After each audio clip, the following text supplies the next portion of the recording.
आज के इस खास एकेडमिक एक्सप्लेनर में स्वागत है। आज हम एक प्रोफेसर के नज़रिए से मानवता की उस अजीबो-गरीब टाइमलाइन को ट्रैक करेंगे जो हमारे भौगोलिक उद्भव से शुरू होकर हमारे औद्योगिक अहंकार, मॉडर्न डिजिटल दुनिया के भटकाव और अंततः एक संभावित इकोलॉजिकल विनाश तक जाती है। ये एक ऐसा सफ़र है जो हमें सोचने पर मजबूर कर देगा कि क्या हम वाकई विकास कर रहे हैं या सिर्फ अपनी ही तबाही का रास्ता तैयार कर रहे हैं। चलिए शुरू करते हैं। इस सेशन का एजेंडा मुख्य रूप से 4 चरणों में बटा है। पहला, डॉन ऑफ द प्लैनेट। दूसरा, the age of industrial hubris. तीसरा, द ट्रिवियल डिजिटल एरा। और अंत में, वार्निंग ऑफ इकोलॉजिकल कोलैप्स। तो बढ़ते हैं हमारे पहले भाग की तरफ, dawn of the planet, from stardust to biological life. जरा हमारी शुरुआत के उस भयंकर और विशाल पैमाने की कल्पना कीजिए। लगभग 4.5 अरब साल पहले गैस और धूल के बादलों से पृथ्वी का निर्माण हुआ। फिर थिया नाम के एक ग्रह से ऐसा भयानक टकराव हुआ कि हमारे चांद का जन्म हुआ। इसके बाद करीब 2.5 अरब साल पहले सूक्ष्म जीवों यानी माइक्रोबैक्टीरिया ने पृथ्वी पर ऑक्सीजन बनाना शुरू किया और यहीं से जीवन की नींव पड़ी। लेकिन कहानी में असली ट्विस्ट तो 6.5 करोड़ साल पहले आया, जब 80,000 किलोमीटर प्रति घंटे की रफ्तार से एक एस्टेरॉइड सीधा पृथ्वी से टकराया और डायनासोर हमेशा के लिए खत्म हो गए। और सच कहें तो इसी महाविनाश ने छोटे जमीनी स्तनधारियों से हमारे यानी प्राइमेट्स और इंसानों के विकसित होने का रास्ता साफ किया था। अब आते हैं दूसरे भाग पर, the age of industrial hubris, conquering the elements.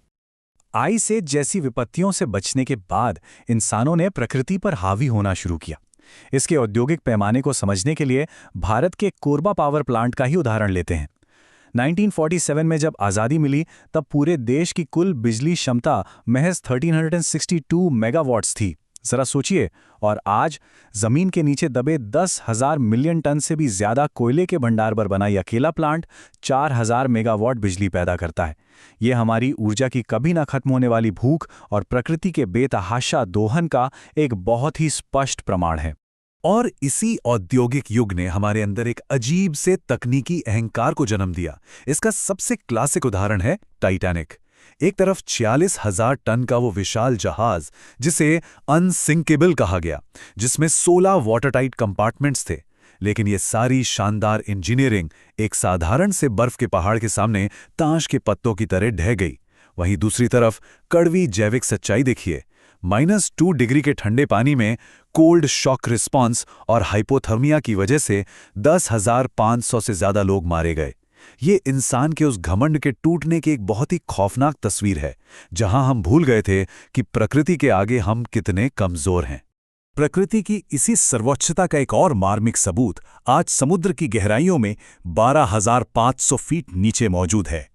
Titanic का जो मलबा है ना, उसे आज एक खास तरह का सूक्ष्म बैक्टीरिया बहुत तेजी से खा रहा है, जिसे हेलोमोनास टाइटैनिकी कहते हैं। मतलब इंसान का बनाया हुआ लोहे का वो विशालकाय चमत्कार आज सचमुच बस एक माइक्रोस्कोपिक बैक्टीरिया का भोजन बनकर रह गया है ना कमाल की बात। चलिए अब समय में थोड़ा आगे बढ़ते हैं, भाग 3 की तरफ, the trivial digital era, screens, forms and matrix. आज के समय में हमारा सर्वाइवल कैसा दिखता है? अब हमें खूंखार जानवरों से नहीं बचना है। आज आज़ादी और सर्वाइवल के लिए यूट्यूब चैनल ऑप्टिमाइज किए जा रहे हैं। इसकी शुरुआत अक्सर 350 रुपए का एक सस्ता सा माइक खरीदने से होती है। फिर अपनी आवाज को गूंजने से बचाने के लिए कमरों में कंबल और तकियों के नीचे छुपकर ऑडियो रिकॉर्ड किया जाता है। अपनी एक यूनिक सेलिंग पॉइंट या यूएसपी ढूंढना, और सबसे जरूरी काम, रिश्तेदारों के तानों को पूरी तरह इग्नोर करना। सच में आधुनिक दुनिया के सर्वाइवल टैक्टिक्स बिल्कुल बदल चुके हैं। एक बहुत ही मशहूर कोट है, डिग्री आज़ादी नहीं देती, स्किल्स आज़ादी देती हैं। ये एक लाइन आज की पीढ़ी की सोच को पूरी तरह से डिफाइन करती है। आधुनिक मानव की भागदौड़ अब पारंपरिक डिग्रियों से हटकर स्केलेबल डिजिटल स्किल्स की तरफ मुड़ गई है, जैसे ट्रेडिंग या वीडियो एडिटिंग। अब हमारा लक्ष्य जंगलों में शिकार करना नहीं है, बल्कि अपना खुद का एक डिजिटल सिस्टम बनाकर फाइनेंशियल इंडिपेंडेंस हासिल करना है। लेकिन इसी आधुनिक जिंदगी का एक दूसरा और काफी जटिल पहलू भी है, हमारा प्रशासनिक जाल। हमारे पूर्वज गुफाओं में जिंदा रहने के लिए लड़ते थे, और आज हम मोबाइल फोन की स्क्रीन पर 2026 के यूजीसी नेट परीक्षा का फॉर्म भरने में अपनी सारी ऊर्जा लगा रहे हैं। डिजी लॉकर कनेक्ट करना, अपार यानी APAR आईडी जनरेट करना, 87 अलग अलग विषयों में से चुनाव करना और फिर अपनी कैटेगरी के हिसाब से 1150, 600 या 325 रुपए की फीस जमा करना। सोचकर देखिए, मानवता का एक बड़ा हिस्सा आज पूरी तरह से इन प्रशासनिक बाधाओं और डिजिटल फॉर्म्स में खो चुका है। और जब हम इन फॉर्म्स और डिजिटल मैट्रिक्स में उलझे हैं, तभी आता है हमारा चौथा और सबसे अहम भाग, warning of ecological collapse, nature's final correction.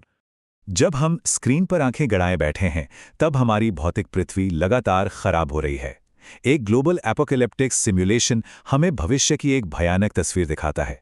जरा कल्पना कीजिए, पृथ्वी के मैग्नेटिक पोल्स अचानक रिवर्स हो जाते हैं, सारे महासागर पूरी तरह सूख कर गायब हो जाते हैं, आसमान से सैटेलाइट्स आग के गोलों की तरह जमीन पर गिरने लगते हैं, और सबसे डरावना, ऑक्सीजन के संपर्क में आकर म्यूटेट हो चुके खूंखार केकड़े या आर्थ्रोपोड्स बचे हुए इंसानों का शिकार करने के लिए सूखी जमीन पर आ जाते हैं। ये कोई हॉलीवुड की साइंस फिक्शन फिल्म नहीं है, बल्कि नेचर की उस ताकत का एक डरावना चित्रण है जिसके आगे हमारी सारी तकनीक फेल है।